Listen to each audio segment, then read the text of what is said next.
Funding for this edition of One-on-One with Steve Adubato has been provided by New Jersey Children's Foundation, giving all Newark students the opportunity to achieve. Holy Name, the New Jersey Education Association, PSC&G, Powering Progress. EJI Excellence in Medicine Awards, a New Jersey Health Foundation program. The Northward Center. Horizon Blue Cross Blue Shield of New Jersey. The New Jersey Economic Development Authority. And by United Airlines. Promotional support provided by Meadowlands Chamber, building connections, driving business growth. And by New Jersey Monthly, the magazine of the Garden State, available at newsstands. This is One-on-One. I'm an equal American just like you are. The way we change presidents in this country is by voting. A quartet is already a John. It's just the new John. January 6th was not some sort of violent, crazy outlier. I don't care how good you are or how good you think you are. There is always something to learn. I mean, what other country sends comedians over to embedded military to make them feel better? People call me because they feel nobody's paying attention. It's not all about memorizing and getting information. It's what you do with that information. Start talking right now. Such a good question. High five.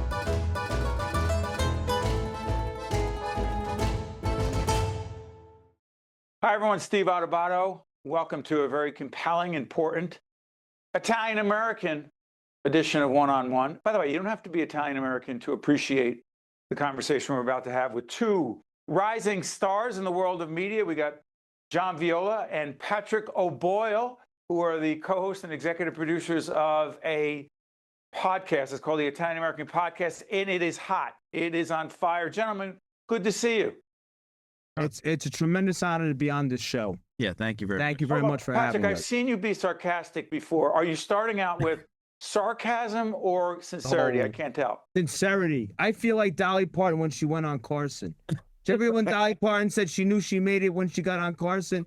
I know I made it when I got on Steve Adubato. Listen, my last name ends in a vowel. John's name ends in a vowel. Can we get this out of the way since my wife is Irish and our kids are? My father's off the boat Irish. All my father's family sounds like the people on the Lucky Charms commercial. Hold on. First of all, my kids, that means our Mets and Mets, right? So my kids are Italian and Irish. You got that? Could you explain off the boat first? And John, then I'll come back to you and your family off the boat, because my grandfather, Luigi Cavallo, came here in 1919 off the boat from Avellino, which we'll explain in a minute. Go ahead, John. Pat, what does it mean off the boat? So my father immigrated. My father's Irish, came to the United States at 17 years old in 1960. But my mother is not only Italian, she's a Jersey City Italian, which is a little bit more, shall we say, that's on steroids to an extent. John, let me ask you something. Pat makes a reference to Jersey City Italians. My family came from Italy, settled in Little Italy. There are a lot of Little Italies. Little Italies. You guys do yours right on. You guys doing it right on Mulberry Street? We're here right now. Yeah, we are on the corner of Mulberry and Grand, in the heart of Manhattan's Little Italy. Is it around the corner from where Joey Gallo took the hit at Umberto's?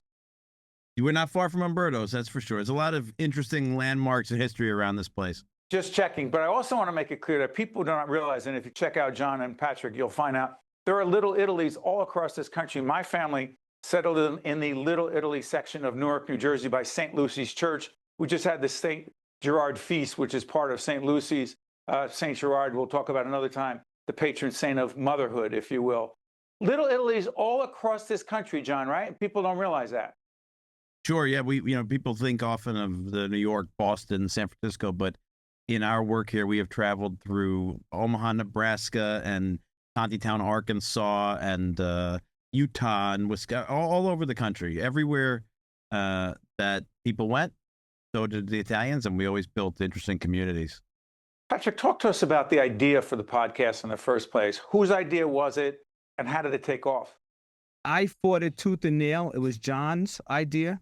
As you might know, John is the former president of the National Italian American Foundation. NIAF? NIAF, yes, the former head of NIAF.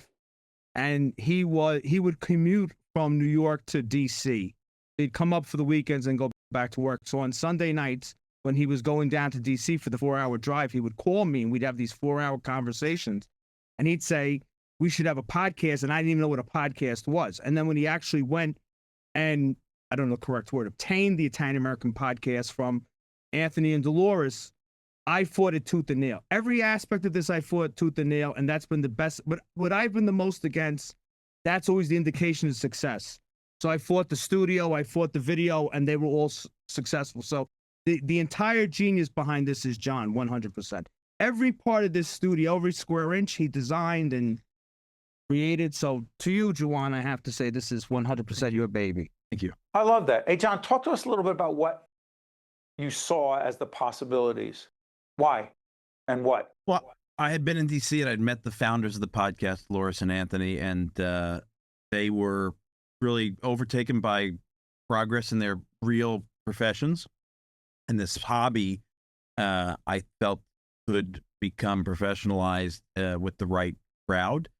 And I knew it had, it's going to be 10 years in November for the Italian American podcast. And I knew that it was early enough that it had accumulated a nice, substantial audience in a field that was really becoming more and more bifurcated, right? I mean, nowadays, if certain podcasts get hundreds of listens a week, they're considered successful. And this was a platform that we were able to come to and evolve, that it already had thousands and thousands of listeners every week. So I knew that Italian America needed a modern mechanism to engage in conversations that used to happen in the neighborhoods.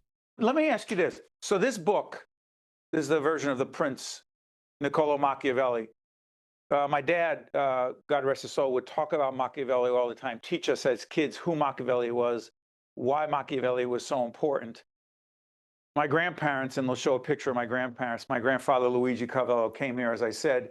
This is my grandmother and grandfather when they got married, from a little province of Avellino in southern Italy and part of Naples. Much of my family's history had my parents talking to me about Italy, Machiavelli all the way back, 1600s, et cetera, the several migrations to the United States. How hard is it, from your point of view, Patrick, to have our children's children understand, care about, and even have a sense that they're Italian American on any level? Because I struggle with our kids in that regard.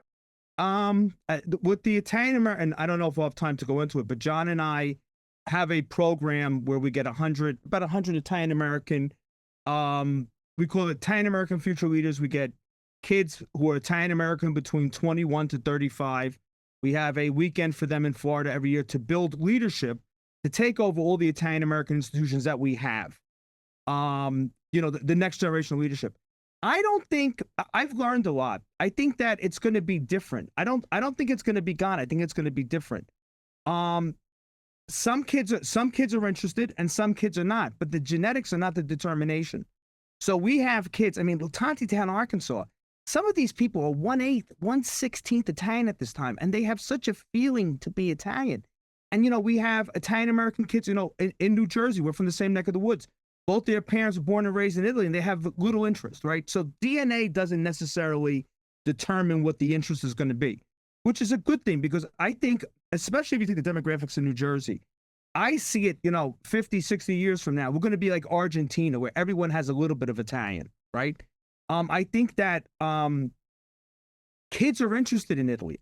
We're sexy in the ethnicity, John and I always make jokes. What would we have done if we were born Norwegian or Finnish, right? So there's an attraction to Italy. But if you ask me, the most important factor from all the kids we worked with, I think the grandparents are the number one effect. I think that we're people of a multi-generational family. And with that grandparent effect, it just does magic. So I would say the kids that we find the most interested are the ones that had a strong family presentation or involvement with stuff that we would call Italian American things, as opposed to actual bloodline. And by the way, I know that our team in post-production will show some pictures of, and I'm not saying, oh, look at me, but I took our kids. I have an older son who's in his early 30s, Stephen, who studies Italian American culture and history. And when he was a baby, when our 3 children were very young, I would take them to the feast of St. Gerard at St. Lucy's Church, because I was obsessed with, because that's the neighborhood my parents came from, where my grandfather and grandmother immigrated to. I was obsessed with that they understood. It's become harder and harder to get them to see themselves as Italian American, John. So I want to follow up with you on this. Some of it, and I hate to bring up controversy, but I will. Some of it was I'm not going to say which one of our kids was like, Dad, this Columbus thing, it doesn't work for me. And I'm like, whoa, wait a minute. And of course, Columbus, controversial history, changing the name changes for many. They don't call it Columbus Day. Forget about what Trump said or didn't say it should be. But here's my question. How the heck do we separate ourselves, Italians, Italian Americans, from Columbus and the controversy of Columbus, and that day's supposed to be about us, not him? Do I have that wrong, John? No, not necessarily. No, I mean, we've got, I think, an 8-part series we've done exploring Columbus Day, the legacy, the history, speaking to about 30 different activist scholars, players in this conversation. I highly encourage people to listen to it on our website archive. But I think we'll put it up right now. We're putting it up. Yeah, please. It's been because we really did work hard on trying to figure out our own positions, right? Because it is a complicated thing, and I think that I oftentimes feel that no matter what the popular consensus is in a community about Columbus, right? There's some communities who don't want to have Columbus Day. They have Italian American Heritage Day. Other communities have Columbus Day. I think that the point is we need to take opportunities like a holiday based around our heritage to dig deeper, right? To know our history in a deeper way. It's one thing to use a popular mythology or a figure that's kind of been passed down, that maybe we don't have too much connection to today. It's another thing to take the opportunity to dive deeper into the other stories of our own ancestors and who we are, and the immigration, and in all of our impact in organized labor and our impact in the church here in America. I mean, that's right. There's so much that we've done that goes beyond 1492. I think that it's a barometer, in the sense that if you're totally pro-Columbus, it shows you care.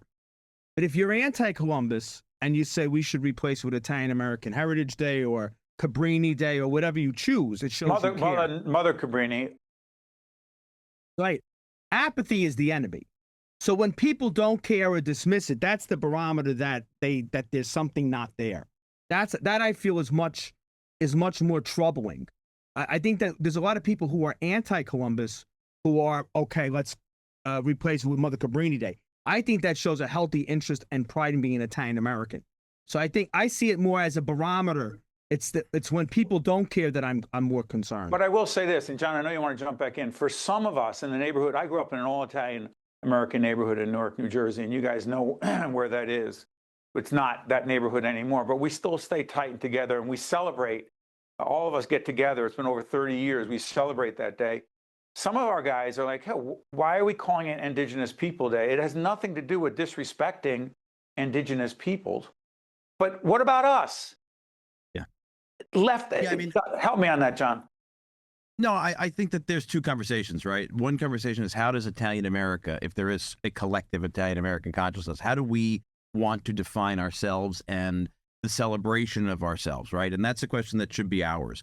What happens oftentimes is Columbus Day, which was really begun as a holiday for all peoples, right? The whole idea of it dates back to before there were even Italians here. It was. Do you want to, John? Hold on, friend. I told our kids this story the other day. They thought I was making it up. Do you think most people know where Columbus Day even came from in the late 1800s in our country? Well, I think there's a lot of different conceptions going around today. I think actually, if you really dig into it, the real answer is even before 1891 and the lynchings of Italian. Before the lynchings in New Orleans of 11 Italians who were acquitted of killing a police chief, and then they were lynched in the street anyway, and Italians across the country lost their minds over it, and the president said we should have Columbus Day. That's not right. Not, it's part of the story. So the holiday dates back even earlier to the earliest days of the American Republic, when really, our founding fathers had to find some sort of symbol that wasn't British. And Columbus was that symbol, right? He sailed for Spain. He was ethnically Italian, Genovese. So, the idea that we live in a country where the capital is the District of Columbia, where the university here in New York that used to be King's College becomes Columbia, all of that is to say he didn't think of Britishness. In the 100 years between the first celebrations in 1792, the 300th anniversary, and the 400th anniversary in 1892, you do have the arrival of massive amounts of Italian Americans or our ancestor immigrants, and you do have the lynchings. And after the lynchings in 1891, there is a sort of sentiment that the holiday takes on more meaning because this group is trying to be heard and be recognized. But it wasn't started in response. But to follow up on what jump back in, Pat. To follow up on what John says, I think that a benefit that has come out of the Columbus controversy is the narrative that supports Columbus Day as an antidote to the horrific lynchings. Like the largest lynching in American history was against Italian Americans in New Orleans, as you brought up, was that I think young people today, and this is a good thing, don't comprehend the amount of prejudice that was against Italian Americans, because they're in a world where it exists, but it's much less. I don't think they have a hard time understanding how the prejudice and how much Italians suffered when they came to the United States as the other. And by the way, just to be clear, and I know some, and just don't think that we don't understand that Columbus is an incredibly controversial figure, and what he did or didn't do to people who were on those ships, let's just say highly questionable, and in some cases may have been incredibly wrong. That being said, and I'm not going to get my soapbox about this, but there are a whole range of historically relevant pieces of information that document that when Italians came here, they weren't even considered white. And people say, Steve, what are you talking about? You have white privilege. All that is true for me. That is not true. That was not true for many who were not even considered white because they weren't white, Protestant, whiter skinned. I'm off my soapbox. Can we go? Steve, when you want to hear something that really shocked us? When we visited the Italians of Tontitown, Arkansas, their Catholic church was burned not once, twice by the Klan. They have a newspaper in their museum that says the Dagos are coming. It was a local paper when the waves of Italians started to come. Dagos is a derogatory term for Italians, but go ahead. Right, and it's just, it's there was prejudice in the Northeast, no doubt. There was prejudice all over, but in the South and certain parts of the United States, Italian Americans really suffered. Yeah, but let's fast forward. John, let me ask you this. The Sopranos, love it. Gandolfini, the best, the cast. By the way, check out our website, previous interviews we've done with all the members of the cast. Our website is up right now. The Godfather, Goodfellas, The Sopranos, as I said.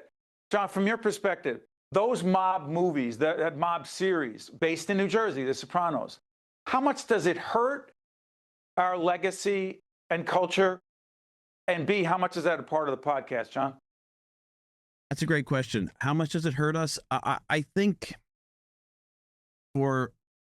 particularly in Italy, actually, I think it definitely hurts the Italian American reputation and awareness. I think a lot of people in Italy only see this giant 20 plus million person community as those portrayals. And I think in the United States, in certain places, it hurts us too. I do think there are a lot of instances I can recall in my own life and friends where people have made inferences about organized crime and things like that. But I think that at the end of the day, they're compelling television for a reason, right? The mafia overtones are a genre for really compelling storytelling. And I think, you're going to waste time and energy trying to snuff out this whole genre of entertainment around organized crime and these kind of portrayals. I think focusing on doing them, doing better in telling other stories is where our community really needs to put our efforts. That's part of the reason that we have this platform to begin with, to tell the myriad other stories that don't get told when the bottom line is, how do you sell movie tickets? I think the genre also damages young Italian Americans, because in parts of the country where there are no Italians, we call them Italian deserts, or they're very few, people take what they see on screen and take that for who we are. So if you're in New Jersey, you can separate the mafia film genre, television genre, from the reality of who we are. If you've never met an Italian American, you take that to be fact.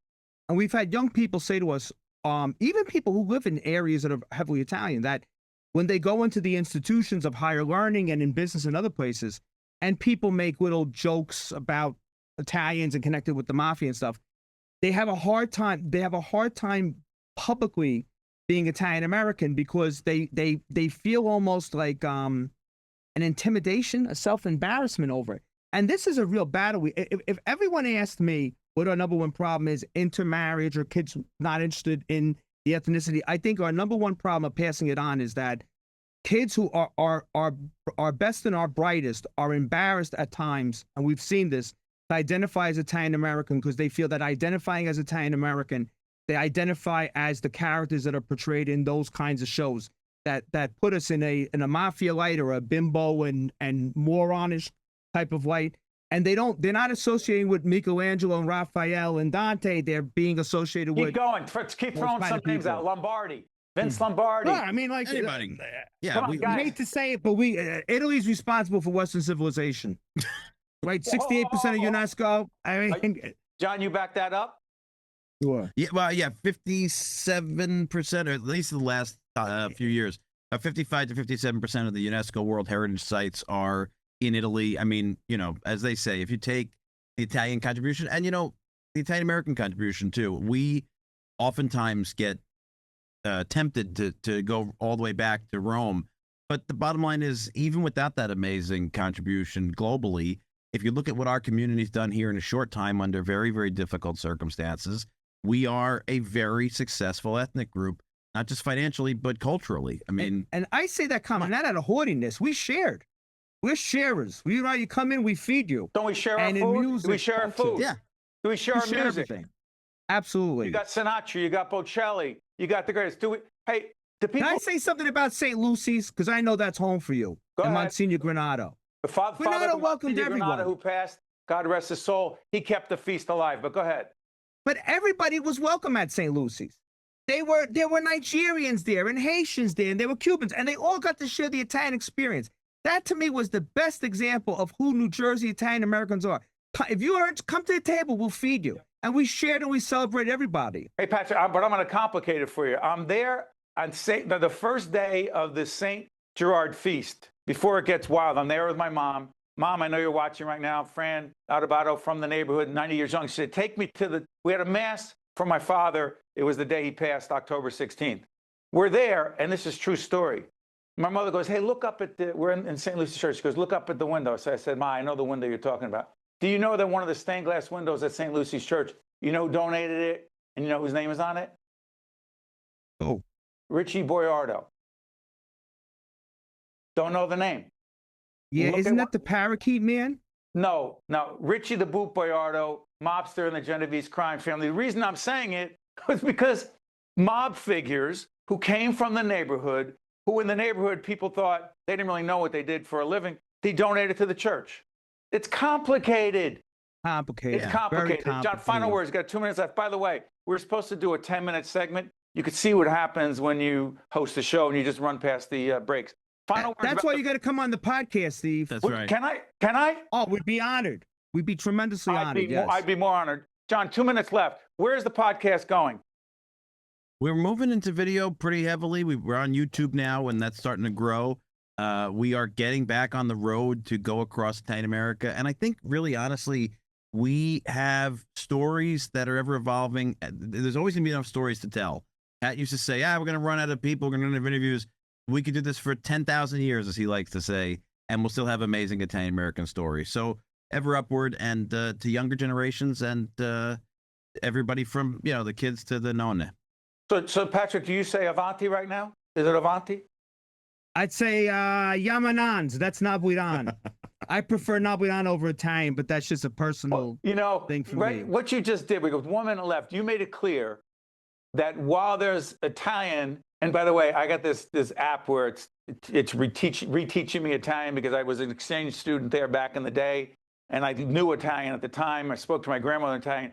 It reminded me that the language, Italian language, and language from Naples, Napoletana, as you said, ain't the same, which is not the same as Calabrese, which is not the same as Sicilian, which is a different language. The dialects, John, 20 seconds left, totally different. Italian is not Italian across the board, right? There's many, many languages in Italy, regional languages all up and down the peninsula from the Alps through Sicily. There's dialects of those languages. A Sicilian in Palermo speaks different than a Sicilian in Catania, but they're all beautiful. They're all beautiful, but Nabuidan is the most beautiful. Okay, we got the Irish guy telling us about Napolitan. John, no, he's Mr. Napoli, this guy. I know. Hey, listen, I look forward to coming on the podcast. I cannot thank you enough. Wish you all the best. God bless, guys. Take care. I'm Steve. Thank you. Likewise, Steve. Thank you very much. Those are two terrific meetings. I cut you off. You were saying I was great, I think. Fantastic. Right. Okay. See you next time. We're very honored to be here. One-on-One with Steve Adubato is a production of the Caucus Educational Corporation. Funding has been provided by New Jersey Children's Foundation, Holy Name, the New Jersey Education Association, PSC&G, EJI Excellence in Medicine Awards, a New Jersey Health Foundation program, the Northward Center, Horizon Blue Cross Blue Shield of New Jersey, the New Jersey Economic Development Authority, and by United Airlines. Promotional support provided by Meadowlands Chamber and by New Jersey Monthly. Are you looking to be a part of a dynamic, forward-thinking business service organization? At the Meadowlands Chamber, every day we connect, collaborate, and innovate, helping to drive business and economic growth in the greater Meadowlands and New Jersey. I invite you to visit our Meadowlands Chamber headquarters, an open office facility with access to resources for our members' businesses and networking needs. Together, we will build the Chamber of the future and the next generation of leaders.